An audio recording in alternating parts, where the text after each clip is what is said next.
Layout Excel ની અંદર themes. Okay, અત્યારે તમારું વર્ડ આર્ટ સિલેક્ટ છે. લેટ્સ સી આના પર અસર કરે છે કે નથી કરતું. નથી કરતું. એનું કારણ છે કે ટેબલ તરીકે આને કન્સિડર નથી કર્યું આપણે, એટલા માટે. તો આપણે સેલરીને ક્લિક કરીએ, create copy, move at end, duplicate બનાવી, ડુપ્લિકેટમાં આ ડિલીટ કર્યું અને હોમમાં જઈ ટેબલ બનાવી દઉં. કેન્સલ કરું છું, પહેલા આ બધું ડિલીટ કરી નાખીશ.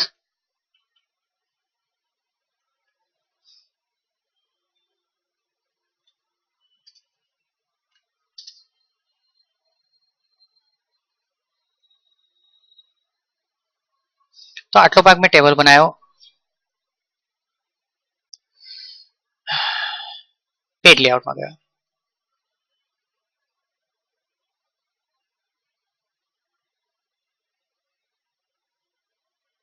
હોમમાં જઈ સ્ટાઇલ ચેન્જ કરું છું આની. લેટ્સ સી નાઉ. થાય છે ચેન્જ, કલર ચેન્જ થાય છે.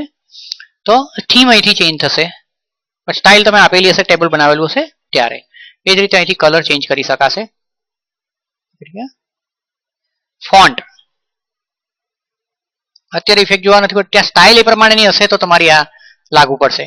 એટલે સ્ટાઇલ ચેન્જ કરીને તમારે ચેક કરવું પડશે આને. અને ઇફેક્ટ, આ ઇફેક્ટ ક્યારે આવશે એ તમને કહું. ઇન્સર્ટમાં જઈને તમે શેપ ઇન્સર્ટ કરો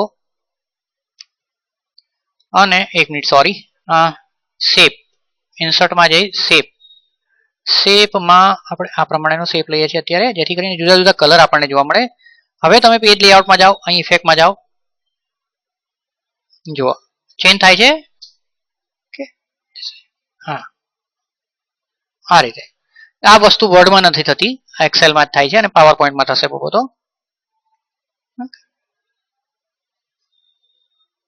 શેપ હશે તો આની ઇફેક્ટ આવશે. આ રીતે તમે એપ્લાય કરી શકશો.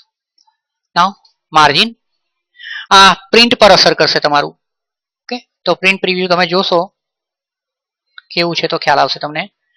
નેક્સ્ટ પેજ છે, 2 પેજ પર છે તમારું. ક્લોઝ કર્યું. માર્જિન તમારે ચેન્જ કરવું હોય તો માર્જિન અહીંથી ચેન્જ કરી શકશો. કસ્ટમ માર્જિન કરશો તો તમારો પેજ સેટઅપનો ડાયલોગ બોક્સ આવશે. તો બેટર છે કે પેજ સેટઅપ તમારે લેન્ડસ્કેપ આડું જોઈએ છે કે ઊભું જોઈએ છે. ઘણી વખત એવું હોય કે આપણું ટેબલ જે છે એની વિડ્થ મોટી હોય અને કોલમ વધારે હોવાથી એ વિડ્થની અંદર પેજની વિડ્થમાં સમાતું ન હોય, તો તમારે એને લેન્ડસ્કેપ કરવું પડે, આડું કરવું પડે. તો ઓરિએન્ટેશનમાં જઈને પણ કરી શકો છો, અથવા તો ડાયલોગ બોક્સમાં જઈને કરી શકો. સાઇઝ, તમે જે પેજ મૂકવાના છો પ્રિન્ટરની અંદર તેની સાઇઝ લેટર નથી હોતી, સામાન્ય રીતે A4 હોય છે, તે કરવી. Set print area, clear print area, એનો મતલબ શું છે તે તમને એક્સપ્લેન કરું. Let's see print preview. આ પ્રિન્ટ પ્રિવ્યુ છે. નેક્સ્ટ પેજ, મારે નેક્સ્ટ પેજ નથી કાઢવું, મારે ફક્ત આટલો જ ભાગ કાઢવો છે, 11 સુધી, વિવેક સુધી અને પોસ્ટ સુધી આટલો જ કાઢવો છે. તો હું પ્રિન્ટ એરિયામાં જઈ સેટ પ્રિન્ટ એરિયા કરીશ. એટલે આ કંઈક બોર્ડર આવી ગઈ છે. પ્રિન્ટ પ્રિવ્યુમાં તમે જશો, પ્રિન્ટ પ્રિવ્યુ આવી ગયું છે. નેક્સ્ટ પેજ, પ્રીવિયસ પેજ કશું નથી, બંધ છે. તો પ્રિન્ટમાં તમે જોશો તો આટલું જ પ્રિન્ટ નીકળે છે. ક્લોઝ કરું છું. હવે મારે આખું પ્રિન્ટ કાઢવું હોય તો અહીંયા આગળ ક્લિયર પ્રિન્ટ એરિયા કરવું પડશે અને પછી હું પ્રિન્ટ કાઢવા જઈશ તો નેક્સ્ટ પેજ પણ આવી ગયું છે, બધું આવી ગયું છે. આ પ્રિન્ટ પ્રિવ્યુની અંદર EMP લખ્યું છે, તારીખ લખી છે, બોટમમાં પેજ 1 of 2 છે, હેડર ફૂટર આવી ગયા છે ટૂંકમાં. દેન બ્રેક. ઓકે, તમારે દાખલા તરીકે આ વિવેક અને પોસ્ટ છે એ બીજા પેજ પર લઈ જવું છે, પોસ્ટ, અને વિવેક પછી ટીના છે તેને તમારે થર્ડ પેજ પર કે બીજા પેજ પર જોઈએ છે ટૂંકમાં.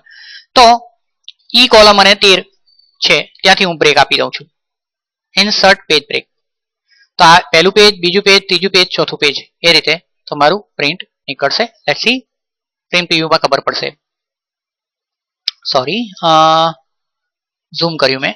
પહેલું page, next page, next page, next page, આ રીતે 4 પેજ છે. હવે નેક્સ્ટ પેજ નથી. ઓકે, પ્રીવિયસ પેજ કરી શકશો. હા, ઝૂમ કરી શકશો. ઝૂમ નાનું મોટું થાય છે, અહીંથી ઝૂમની કોઈ અસર નથી. ક્લોઝ. તો પેજ બ્રેક કર્યું. હવે બીજો પેજ બ્રેક કરવો હોય અહીંયા આગળ તો કરી શકશો, પણ જ્યારે તમે અહીંયા આગળ આ ક્રોસ લાઈન છે બંને ત્યાં ક્લિક કરશો અને બ્રેકમાં જશો તો તમને રિમૂવ પેજ બ્રેક મળશે અને તમે ક્લિક કરશો તો રિમૂવ થઈ જશે. હવે તમારું બધું જે બે પેજ પર હતું તે બે પેજ પર આવશે. બેકગ્રાઉન્ડમાં કોઈ ઇમેજ મૂકી હોય તો તમે મૂકી શકો છો. હવે આ ઇમેજ છે તે ટાઇલ્સ ફોર્મેટમાં આખી સીટની અંદર ફેલાઈ જશે, એટલે આખી સીટની અંદર આ બેકગ્રાઉન્ડ આવશે. આ બેકગ્રાઉન્ડ પ્રિન્ટ પ્રિવ્યુમાં નથી આવતું. આ બેકગ્રાઉન્ડ ફક્ત તમને જોવા માટે છે સ્ક્રીનની ઉપર. સાથે સાથે ડિલીટ બેકગ્રાઉન્ડ પર ક્લિક કરશો એટલે નીકળી જશે. પ્રિન્ટ ટાઇટલ્સ શું છે આપણે સમજીએ. કેટલીક કોલમ મોટી કરું છું.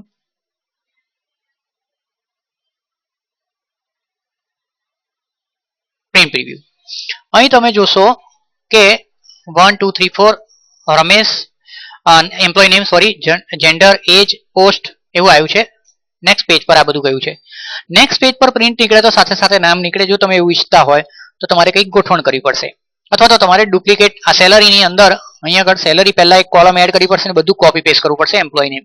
એની જગ્યાએ તમે પ્રિન્ટ ટાઇટલ કરી શકો છો. પ્રિન્ટ ટાઇટલ ક્લિક કરો એટલે ડાયલોગ બોક્સ આવ્યો પેજ સેટઅપનો છે. Column to repeat. Column to repeat left side પર કઈ કોલમને રિપીટ કરવી છે આપણે નામને, તો એ કોલમ પર ક્લિક કરો. બી કોલમ છે, બી પર ક્લિક કર્યું એટલે અહીં $B લખાઈ ગયું. આ લાલ કલર છે તેને ક્લિક કરો એટલે કોલેપ્સ થયેલો પેજ સેટઅપ ડાયલોગ બોક્સ પાછો આવશે. ઓકે કરી દો. અને અહીંયા આગળ તમે જોશો છો અત્યારે તો સેલરી દેખાય છે, પણ તમે પ્રિન્ટ પ્રિવ્યુમાં જશો તો સેલરીની આગળ આપણને નામ દેખાવું જોઈએ. ફક્ત બે જ પેજ પર નહીં, ત્રીજું ચોથું પાંચમું પેજ પણ હશે તો બધા પર આ એમ્પ્લોય નેમ રિપીટ થશે. આ જ રીતે રો ને પણ રિપીટ થઈ શકે, કારણ કે હેડિંગ છે એમ્પ્લોય નેમ સેલરી. અત્યારે તમારી પાસે 15 જ નામ છે, 16 જ છે. તમારા 200-300 હોય તો બીજા પેજ પર કે ત્રીજા પેજ પર નામ જવાના. ત્યારે તમારે આ હેડિંગને રિપીટ કરવું પડશે. એ રિપીટ કરવા માટે તમારે પ્રિન્ટ ટાઇટલ્સમાં જવાનું, રો ટુ રિપીટ ક્લિક કરવું અને 1 પર ક્લિક કરી દેવું, જેથી કરીને તમારા વધારે નામ હોય તો દરેક પેજની ઉપર નંબર, નેમ, જેન્ડર એ બધું ઓટોમેટિક છપાઈ જાય.